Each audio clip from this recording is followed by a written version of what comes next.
Assalamualaikum warahmatullahi wabarakatuh. Waalaikumsalam warahmatullahi wabarakatuh. Jumpa lagi bersama kita dalam program acara Sering Sharing. Sharing ringan biar gak ada yang keberatan. Alhamdulillah siang hari ini kita kedatangan kawan lama yang selalu mensupport apapun yang kita lakukan. Beliau salah satu alumni S2 IIKI yang sangat luar biasa sampai sekarang menyertai kami. Siapa lagi kalau bukan Ahinal Kiram Al-Ustadz Abdillah Khairul As'ad SQ MAG. Lengkap sekali ini Ustadz. Masya Allah. Ustadz ya. Masya Allah. Lama ini kita nggak jumpa dan nggak ngobrol. Kali ini kita akan mencoba sedikit mengulik nih. Bagaimana kita ini kan anak-anak muda nih lah. Anggap saja masih anak muda ya. Karena usia kita belum di bawah 40. Iya, karena masih 25. Masih 25. Jalan 25. Oh, Masya Allah, jalan 25. Nggak tahu penambahannya berapa Nggak gitu jalan, ya. nggak lari ya. Masya Allah, kali ini kita sering akan membahas bagaimana fenomena di masyarakat. Bahwa di masyarakat itu kan sering menaikkan level kehidupannya, tapi lupa menaikkan level keimanannya. Apalagi ini kita sudah masuk bulan Sya'ban, udah hampir setengahnya ya. Insya Allah besok kita akan melaksanakan nisfu Sya'ban kalau nggak salah. Maka sebenarnya bagaimana sih agar kemudian kita itu bisa naik level? Utamanya bagi kita anak-anak muda nih, kalau orang tua sih kita nggak nanya lagi lah gitu ya. Pasti mereka lebih siap dari segala apapun lah. Tapi kalau kita kan kadang-kadang sebagai anak muda ini yang masih belum stabil dalam pemikiran, kadang-kadang masih suka emosional dalam pemikiran, bagaimana langkah yang harus kita lakukan ini? Ini pertanyaannya luar biasa ini untuk meningkatkan level. Coba. Jawaban kami sederhana ya. Ini bukan jawaban sebenarnya. Jadi Kita diskusi. Coba. Kalau Ana lihat di kehidupan realita ya, kita kiaskan saja ibarat kita sedang sekolah. Kadang kan kita untuk mau naik kelas itu harus menghadapi sebuah ujian. Yes.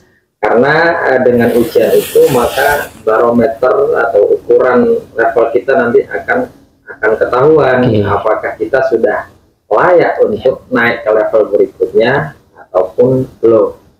Nah, dalam suatu contoh di Al-Quran itu juga ada kata mukhlisin, ada kata mukhlasin. Orang-orang juga kadang tidak paham apa sih makna sebenarnya dari mukhlisin ataupun mukhlasin.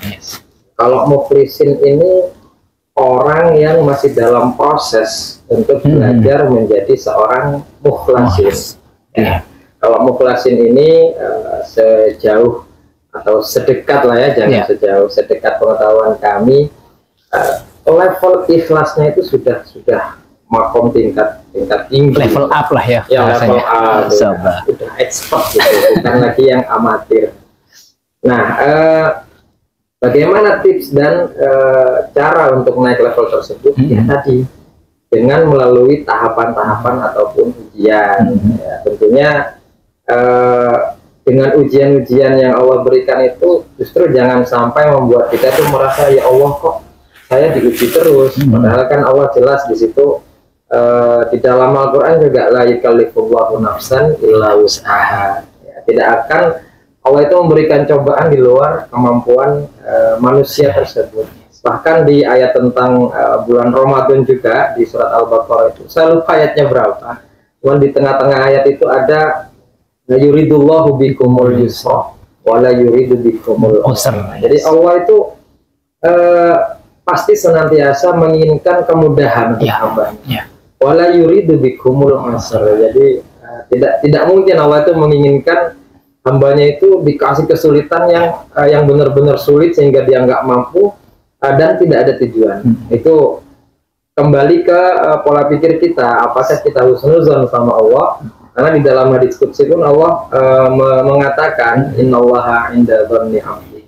Allah itu sebagaimana prasangka hambanya. Jadi kesimpulannya ya untuk meningkatkan iman kita, ya kita harus riyadhah. Riyadhah yang awal mulanya misal mungkin bangun malam ya. Di surah Al-Muzammil, ya ayyuhal muzammil qumil laila illa qalila.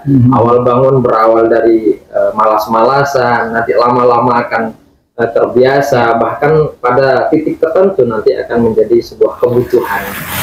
Insya Allah dengan itu riyadhah maka kualitas keimanan kita akan grow up ya.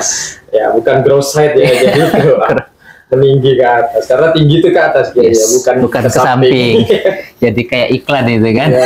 Ya kurang lebih begitu. Oh, sangat luar biasa. Jadi bicara tentang ujian ini kan, sebenarnya ujian itu kan kalau kita lihat ada dua, ujian kenikmatan dan juga ujian kemudahan atau ujian kesulitan. Jika kita berbicara tentang ujian kesulitan, mungkin kita butuh sabar dan waspada. Betul. Tetapi kadang-kadang dengan ujian kemudahan ataupun kenikmatan itu kita sering terlena, dan ini butuh rasa syukur. Nah, jadi bagaimana untuk memanage ini agar kita sebagai anak muda tetap istiqomah ini, menjaga rasa sabar dan juga syukur kita gitu kan? Sabar dan syukur. Apalagi tadi waspada dan juga terlena gitu kan? Jika kita mungkin dalam kesulitan pasti akan selalu waspada, nih gimana caranya sih kan gitu kan? Tapi ketika diberikan kemudahan pasti akan terlena, orang saya masih muda kan dan sebagainya gitu. Bagaimana Ustaz? Ada zaman dulu seorang ulama. Saya ingat saya bernama lengkap Muhammad bin Ibrahim bin Al-Mughirah Al-Bardisbah Al-Bukhari. Beliau mengarang sebuah kitab Al-Jami' As-Sahih yang terkenal dan masyhur, kemudian dikenal orang itu kitab Sahih ya. Kalau dinisbatkan keduanya maka Sahih Bukhari. Beliau meriwayatkan dari Ibnu Abbas, yang mana beliau adalah seorang sahabat yang Nabi pun mendoakan Allahumma faqihhu fiddin wa 'allimhu ta'wil. Lalu apa yang Imam Bukhari ini tulis di kitab Sahih Bukhari? Beliau itu mengatakan menulis yang diriwayatkan dari Ibnu Abbas tadi, mau nikmatani maghbunun fihi ma katsirun minan nas. Ada dua nikmat itu, yang mana dua nikmat itu membuat manusia itu lalai. Yang pertama as-sihah, yang kedua al-faragh ya. As-sihah sehat, yang kedua al-faragh kesempatan, waktu kosong. Betul. Nah, di sini menjawab sabar dan syukur tadi, bagaimana kita memanfaatkan atau memaksimalkan nikmat sehat yang dikasih Allah ini. Yang pertama kan sehat tadi. Kalau kita ke rumah sakit, banyak sekali kita temukan orang-orang sakit beristighfar, seolah-olah udah nggak ada harapan, udah mau dikit lagi gitu ya. Istighfar, astagfirullah. Tapi sangat jarang kita temukan orang sehat berangkat dari kantor menuju tempat tugas lah, atau orang yang mau berniaga, berdagang, itu jarang kita temukan di jalan itu, atau ya kita sendiri mungkin sering-sering terlena dengan nikmat sehat itu. Jarang kita beristighfar ataupun membaca zikir yang tujuannya litukabbirullah ya, untuk mengagungkan nama Allah. Di situ kita kadang perlu berkaca pada diri sendiri, bagaimana kita memaksimalkan nikmat sehat itu, karena nanti semuanya kan akan ditanya semuanya nanti. Kullu ulaika kana anhu mas'ula. Nggak ada yang gratis ya. Yang kedua tadi tentang nikmat waktu kosong, al-faragh ya. Banyak sekali orang-orang juga terlena dengan itu, bukan lantas bersyukur ya kita punya waktu kosong itu, malah dilakukan untuk hal-hal yang tidak baik, yang kurang bermanfaat. Padahal kalau dalam kurun waktu 24 jam yang Allah mintakan cuma subuh, zuhur, asar, maghrib, isya, atau sholat sunnah yang lain, sholat sunnah isyraq, duha, awabin, tahajud, dan juga ditutup dengan sholat-sholat sunnah yang lain, witir ya. Itu cuman itu saja kalau yang Allah minta, tapi masih banyak yang bolong-bolong. Itu pertanyaannya, nikmat kosong ini kita gunakan buat apa? Kurang bersyukurnya kita atas nikmat yang dikasih Allah. Hati-hati, nanti akan ditanya. Yang tadi kullu ulaika kana anhu mas'ula.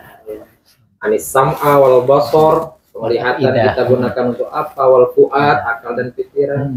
Itu nanti akan ditanya, nggak ada yang gratis. Masya Allah. Jadi bagaimana dengan dua nikmat tadi, nikmat sehat dan waktu kosong ini, faragh? Kita memaksimalkan itu untuk bersyukur kepada Allah dengan melakukan hal-hal yang positif atau yang bermanfaat. Oh, sangat luar biasa. Jadi strateginya untuk sabar dan syukur itu ya benar-benar bagaimana kita berkaca terhadap diri sendiri dan memaksimalkan apapun yang masih Allah berikan itu, baik itu nikmat sehat ataupun nikmat sebat, itu tentunya kita maksimalkan dalam rangka taat kepada Allah Subhanahu wa Ta'ala. Oh, sangat luar biasa. Lalu kemudian kan seperti kita ketahui nih, Kang Alul, atau saya manggilnya Kang Arul atau Kiai Arul nih. Ini biasanya kan ya selain apa namanya hafal Al-Quran, beliau ini kan juga suka nyanyi gitu kan. Kalau bahasa sekarang itu gaul tapi taat. Gaul tapi taat, kan anak muda tuh juga harusnya seperti beliau lah, seperti apa namanya meskipun dalam bergaul tapi masih dalam koridor agama, apapun itu tidak menjadikan beliau kemudian terlena gitu. Jadi ini mungkin kita minta tipsnya nih, bagaimana agar walaupun kita bergaul dengan siapapun itu, tapi tetap bisa menjaga ketaatan kita kepada Allah Subhanahu Wa Taala. Wabil khusus ini kan menjelang Ramadan. Lalu bagaimana persiapan kita sebagai anak-anak muda ini tentunya agar tidak hanya nantinya kan biasanya Ramadan itu identik dengan tidur atau dengan bermalas-malasan atau tidak produktif. Itu ini bagaimana cara apa namanya agar kita semangat. Memang termasuk yang kita hobikan juga ya, termasuk tadi main gitar ataupun kita bilang olah suara. Ya kalau mengacu kepada itu, kembali lagi riadoh tadi ya. Jadi bagaimana tetap kita menempatkan itu pada porsinya saja. Jadi ada batas-batasan yang mana kita tidak boleh melampaui batas itu. Wala tusrifu.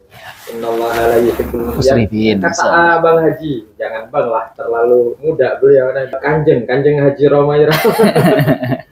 Ya, Roma Irama ya. Irama atau Irama? Irama. Kata beliau mengatakan yang sedang-sedang saja. Terlalu berlebihan itu tidak baik. Apapun saya rasa, nggak cuman main gitar, main ataupun yang lain lah, main catur. Bahkan Ustadz Abdul Somad pernah mengatakan main catur itu haram.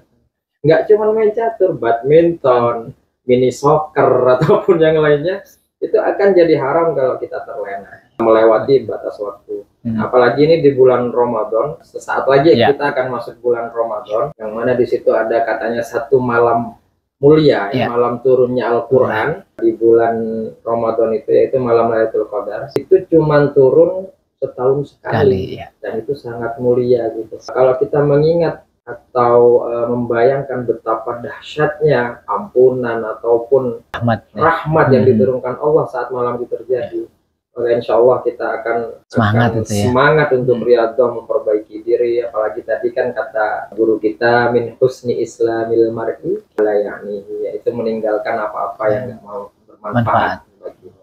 Masya Allah. Kurang lebih begitu ya. Wow, sangat luar biasa. Ini singkat, jelas, tapi benar-benar mudah-mudahan bermanfaat untuk kita semua. Intinya apa yang tadi kami sampaikan atau kita diskusikan itu, pada prinsipnya seorang muslim atau muslim yang terbaik itu adalah muslim yang baik produktivitasnya. Baik itu produktivitas untuk dunia dan insya Allah produktivitas untuk akhirat. Insya Allah mudah-mudahan kita semua senantiasa diberikan kesempatan oleh Allah Subhanahu Wa Taala untuk bertemu kembali dengan bulan suci Ramadan. Dan ketika kita nanti sudah masuk bulan suci Ramadan, mudah-mudahan kita mampu untuk memaksimalkan kesempatan yang masih Allah berikan. Baik, demikianlah yang dapat kami sampaikan. Mudah-mudahan yang sedikit ini bisa bermanfaat untuk kita semua. Tetap pantengin terus program acara kita, Sering Sharing. Sharing ringan, biar gak ada yang keberatan. Assalamualaikum warahmatullahi wabarakatuh.